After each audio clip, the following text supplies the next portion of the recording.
Hello, today let us look at allowance for credit loss, which is also known as allowance for expected credit losses. It could be allowance for bad debt, allowance for doubtful debt, or provision for doubtful debt or provision for expected credit losses, okay? IFRS uses the allowance for expected credit losses, okay? Which basically means when you sell things on credit, under accrual accounting, what will you do? You will have your account receivable, which is an asset account, and it will sit in your statement of financial position as a current asset, okay? And also you will have recognized revenue, yet you have not yet been paid. But under accrual accounting, don't forget, we recognize revenue when it is earned, no matter the circumstance of whether you have received the money. And in this case, then what happens if one of your customer doesn't pay you and there is nothing that you can do about it, is they have not paid you. So this is a loss that may occur in the next period. Yet in the current period, you've already recognized the sale and you have recognized the current asset. So what is required of us is, when we can predict a loss, okay, we should be able to account it in the same period that loss is coming from, okay? So when you look in your historical data that is in your past periods, and you see these percentage of debtors don't pay, then you need to make an allowance in that period and create now an expense, okay? And also a contra asset account that is going to reduce that account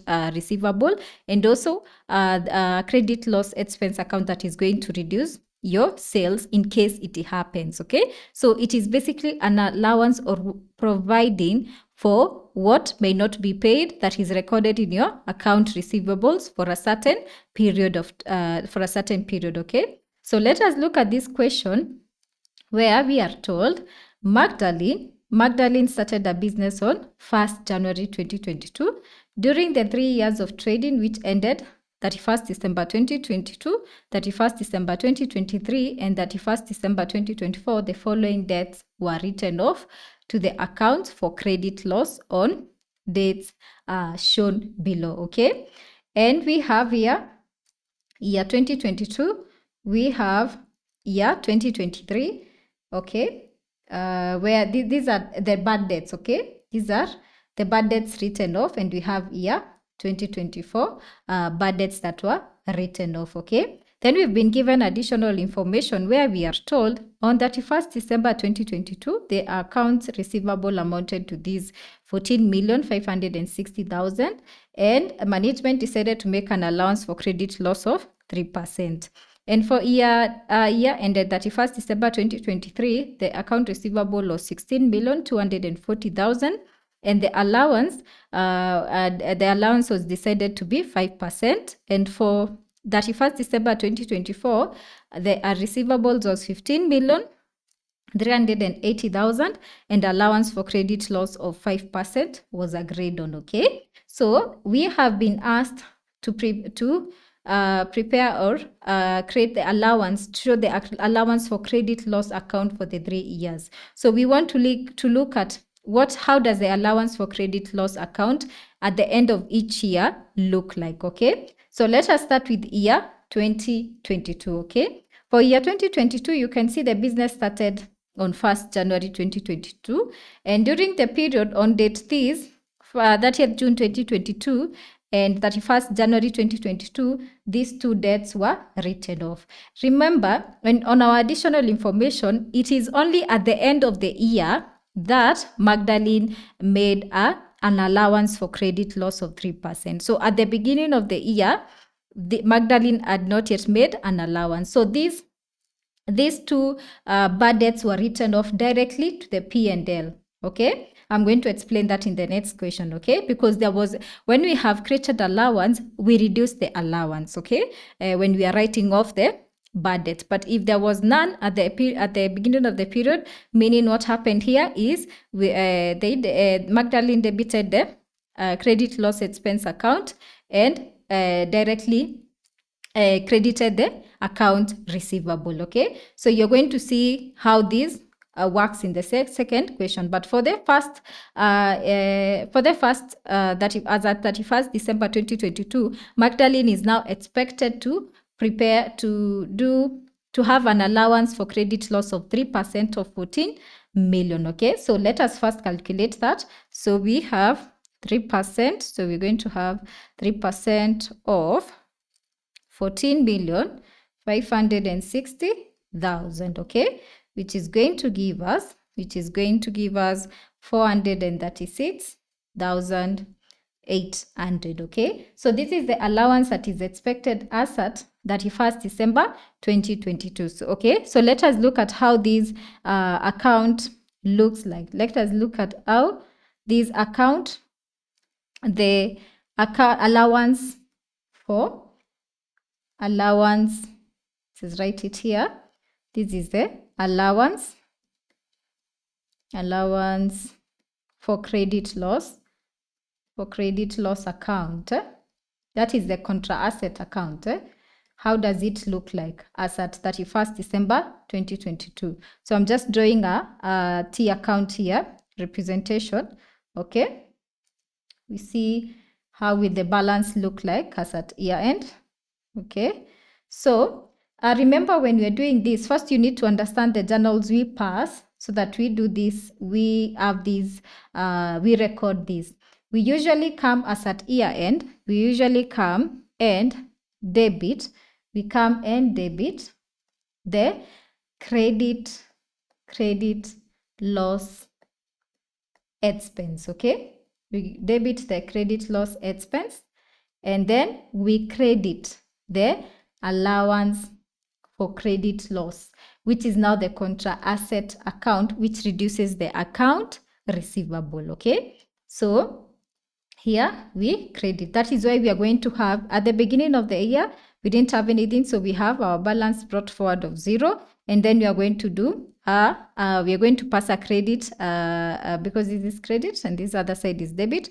This is basically a normal credit account, okay? So it is expected to have a credit balance, okay? If you find it has a debit balance, you need to do an adjustment because you need to create more allowance as long as you have those receivables. So in our case, we need to credit here because we have debited the expense of 436 and we are going to credit 436. So you're going to have a 436 here, and our balance carried down will be 436 as at year end. So as at year end, our allowance for credit loss account, we will have a balance of 436,800, okay? Now let us look at what happens when it comes to year 2023, okay? For year 2023, we are told on 31st December, the amount receivables was 16,240,000, and the credit loss allowance for credit loss was decided to be at 5%. So we do 5%. We do 5% of 16,240,000, okay, which we will get 812,000, okay? So this is the allowance we need. This is the allowance balance as at 31st December 2023 that is required for the receivables we have of 16,240,000 as at 31st December 2028. But there is something we need to see because during the period there was these bad debts that were written off, the 3 of them. So what happens when we write off a period when you already have an allowance in place? We don't directly reduce it to the credit loss expense because don't forget we have already expense in the previous period. We reduce it in our allowance for credit loss account. How do we go about it? First, let us have the pictorial representation, or rather a T account representation of these. So we have here just drawing a representation of this account so that we are able to follow what is happening. So this is the allowance for credit losses account. Okay, credit loss account. This is the credits, this is the debits. What did we have as our balance brought forward? Our balance brought forward was at the beginning of at the end of the year, we had 436,800. So our opening balance is 436,800, which is the balance brought forward. Okay. But during the period, some things have happened. There has been a 3 bad debts that have been written off, okay, for Ambose, Francis, and Joseph. How do we write off bad debt when we are using when we have an allowance for credit loss? What happens first is you need to understand the journals we pass so that you know what we are going that what is going to affect, how is it going to affect the allowance for credit loss account. What happens is when we want to write off, for example, the 280,000 of Amose, we come and debit the allowance for credit loss account. Now the contra asset account, okay? And then we are going to credit the account receivable. But when we are doing the direct method, that is when we don't have an allowance, we usually debit the credit expense and account and credit the account receivable. That is basically the direct method that we used in the first 2 bad debts that were in year 2022 before we started creating an allowance as at 31st December 2022. But now that we have an allowance, this is what we pass when we want to record. So in this case, we needed to debit 280,000 and credit 280,000. So basically what will happen here in our account for allowance for credit losses, we are going to have debit. You see, we're going to have debit entries of what we have written off. So we are going to have 280,000. Then we are going to have 1,260,000 and 40,000. Okay, so let us look at the balance asset after writing off the 3 of them. We are going to have a balance of, basically we are going to have a summation of these 3, a summation of the bad debts, okay, and then we less the balance forward because we have more debits in this account than the credit, which means the allowance we made for the prior period is way below what we have written off during the current period, which when you look at the basically when we sum these, you're going to get 1,680,000, okay, which you're going to less 436. So we are going to have a debit balance of 1,244,000. Okay, and don't forget, as at 31st December 2023, what should be our allowance?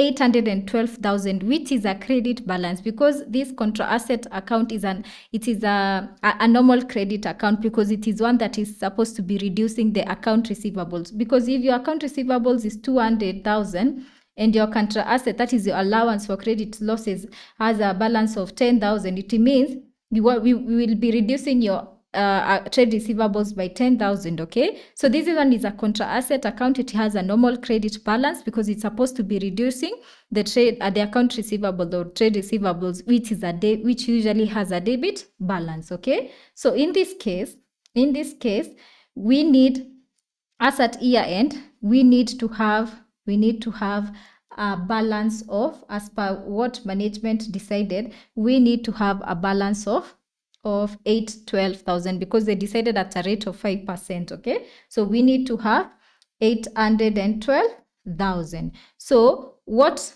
does that mean? It means which adjustment do we need to pass so that we can get from this debit balance to this credit balance? What adjustment do we need to do so that we get from this credit balance to this debit balance? This basically means we need to first reduce this, that is have a credit. We credit 1,244,000. Okay, 1,244,000, and then also credit 812.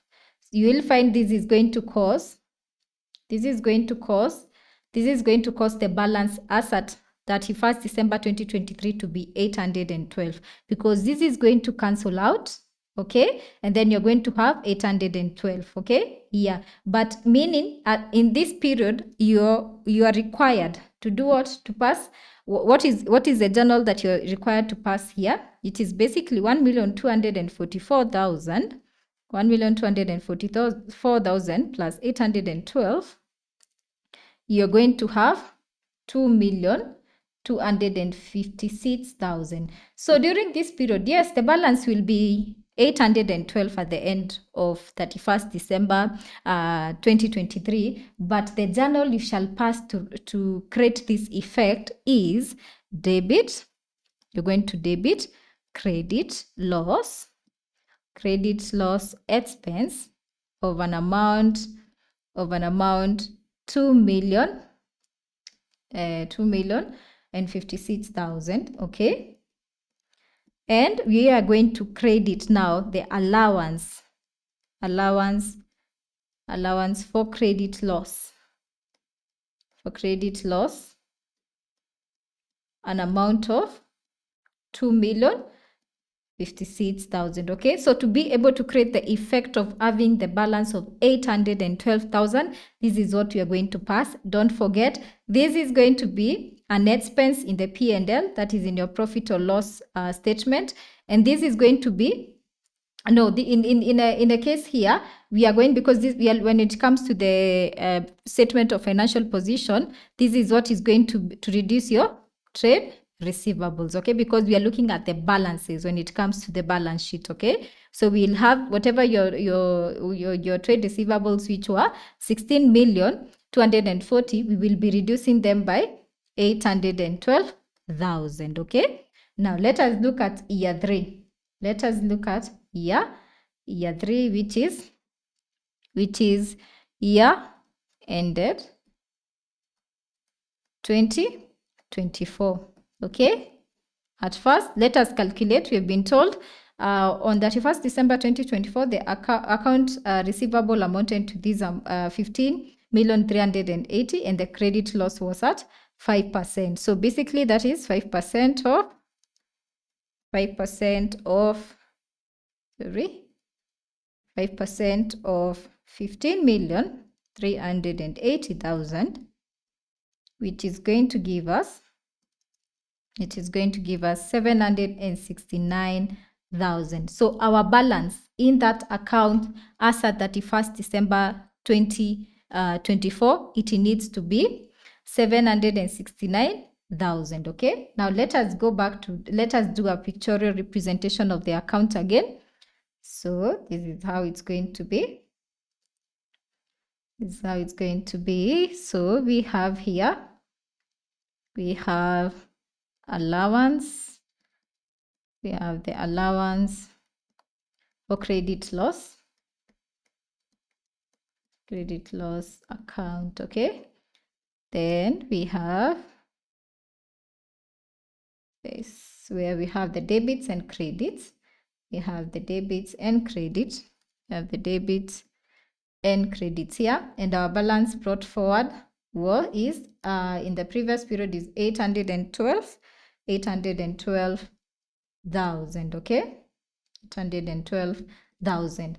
Whatever happens during this period, basically, what do we require? We require our balance during this period to be 769,000, okay? For this scenario, I believe the management should increase the percentage, because you can see over the years, you can see we are writing off amounts of 1.something million. So they needed or ought to increase this rate to at least 1.5 million, okay? So management usually look at how the trend is, and then they make an allowance that is almost near what the debtors that have not paid are, like if last year was 1.5 million, the other one was 4.4 million, 1.4 million. So you need something there that is near that, okay? So in this period, we had 4 bad debts written off of 620 million. We have 715. We have 804 million, 805 million, and we have 386 million. So this makes these are total of 256 million. Okay, 250 2 million, sorry. This is basically going to give us, let us calculate it. So we have 620, 715, 620. So we're going to write off 620. And then we have 715, 805, 715, 805. These are in thousands. Then we also have a 386,000. 386,000. Okay. So let us see here. If we take now, when we take basically this, the summation of this is going to give us 2,526,000. Okay. That is, we take this because these are in the debit, we less 812,000. We are going to have a balance up to this point. Up to this point, we're going to have 1,714,000. Okay. So the question we ask ourselves again is, what do we need to do to bring this balance to 769,000? What do we need to do? We need to make an adjustment equal to this to first reduce that debit balance. And then we add 769,000. Okay. So this is basically we need to pass an effect of 2,483,000, which is basically a summation of this and this. Remember, this should be the account balance as at 31st December 2024. But what is the entry that should be passed? What is the entry that should be passed? It should be debit, credit loss, expense, credit loss expense of amount to account of amount to 43 million. And then we are going to credit allowance for credit loss, an amount of the same. Okay, so this is what is going to cause this effect, okay, which is going to bring the balance to 769. So if you look at now, if you take this 812, if you take this, you less this, and then you also add this, you're going to see our credit balance is going to be 769,000, which is our intended balance as at 31st December 2024. Okay, so this is going to reduce the account receivables in the financial position, that is the balance sheet, and this is going to be an expense in the profit or loss. So basically, this is, you need to know when it comes to this allowance for credit loss account, at the end of the period, we will always have what you have provided for us at that period. In this case, our 5%, we need to have 769. Okay. But the effect, you need to understand the effect, what you need to pass, because you're going to see when it comes to the preparation of, or rather to know what is the credit loss expense, then you have to understand the effect that you need to cause on that account so that you bring the balance to 769. So you will note basically the account balances of this allowance for credit loss is what we have calculated. In this case, 5%, we have our account balance at 769. In this other case, we had 5%, which gave us 812,000, and this gives us our balance of 812. Remember, it is a credit balance, okay? And same to this one, we had 800,000. Now, let us look at, we are asked an extract of the statement of profit or loss for each year. So basically this, they want to understand if now you know the effect when we are writing off, when we have an allowance, and which credit loss, Where do we take this credit loss expense? Basically, remember, we are doing this because in our sales and accrual accounting, it contains even those that have not been paid, but there are some that may not be paid, so we have an expense for it already during that period, so that we ensure we have not overstated our profit, and also in the statement of financial position, we have not overstated our assets. That is the current asset. So this is the basic this is what is expected. This is what the allowance or provision for bad debt is meant to do. Okay, so let us look at year 2022. Let us start with year 2022. This is where I said for the first two bad debts, that happened even before we created the allowance at the beginning of the period, that is 700,000 and 560,000. We need to have 700,000 plus 560,000. Okay, it is going to give us 1,260,000. So first, this was written off directly using the direct method, because when they happened, we had yet created an allowance. So what happened basically is we debited credit loss expense. We debited credit loss expense, an amount of 1.26 million. Okay, and credited the account receivable to reduce these receivables, because they are not going to, we are not expecting them to be paid anymore, so they should not be overstated. Okay, so this is using the direct method. Okay, so before even we create an allowance at the end of the period, where we have this 14,560,000 account receivables, we have already written off bad debts of 1.26 million. So we ask ourselves, what is our credit expense during the period? Our credit expense during the period is going to be 1.26 million plus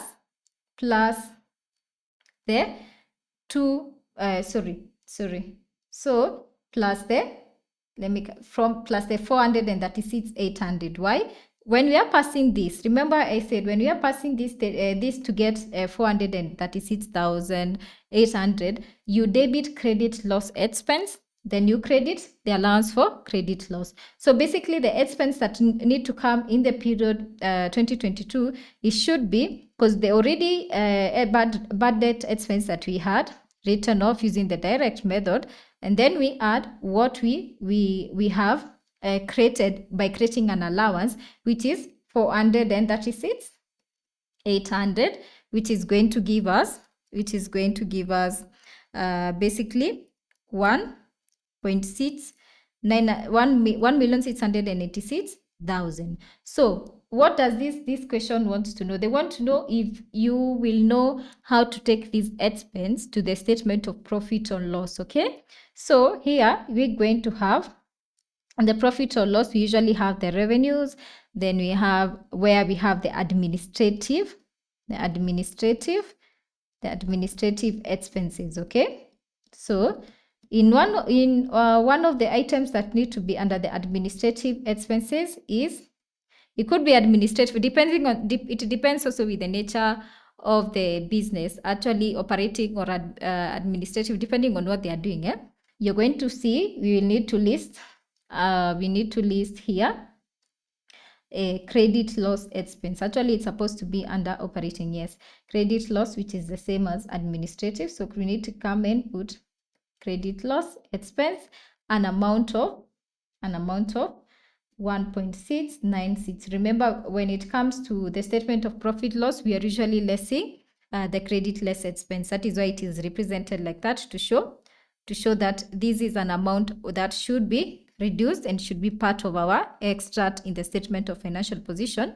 Statement of profit or loss, it should be there. Okay, now let us look at year 3. year 2, which is year ended. It is year ended 2023, okay? So for year ended 2023, we already have an allowance that we created in the previous period. We have written off the bad debts, but we have written them now, knowing that we have an allowance that we had created. During the period. Okay. So what is going to the credit? What is going to be our credit expense is this effect. It is the effect, which, as mentioned earlier, you remember how this is how we write off this is how we write off the bad debt. That is why you can't see any credit expense here. We debit the allowance, then credit account receivables. But when we want to make this account become to 812,000, what do?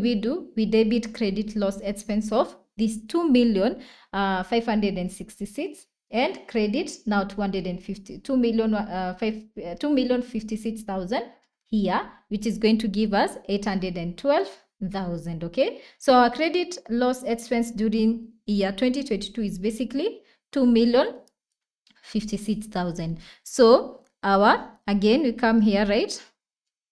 We come here, right? Administrative or operative expense. This is just to show where we are adding them. Okay, and then we'll have credit loss expense written there. Credit loss expense, an amount of 2,056,000. Okay, it's usually a less figure in the statement of profit or loss. Okay, what about year 3, which is year ended 2024? The same thing. We are going to have the credit loss expense as the effect we needed to bring about the balance of 769. Okay, so we debited credit loss expense of amount 2,483,000. Okay, so that to bring the balance to 769,000. So our credit expense is basically going to be credit loss expense is going to be less 2,483,000. So basically, what we need to understand in this question is how do we go about writing off bad debts when we have an allowance, and what should we be looking at as at year end? What should be the balance?